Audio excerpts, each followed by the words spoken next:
8 settembre 1943.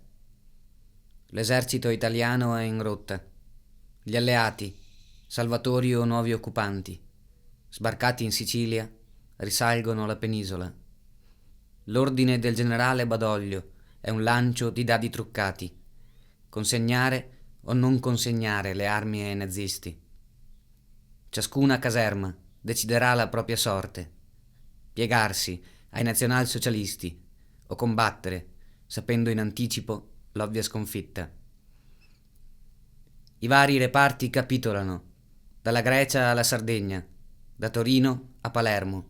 La disfatta va oltre ogni onesta resistenza. Il Regio Esercito è in fuga.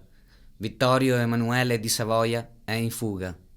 Mussolini è di lì a poco di nuovo libero. Soltanto due sono i cannoni a rimanere puntati. L'amore degli italiani per la propria terra, l'amore per i propri figli.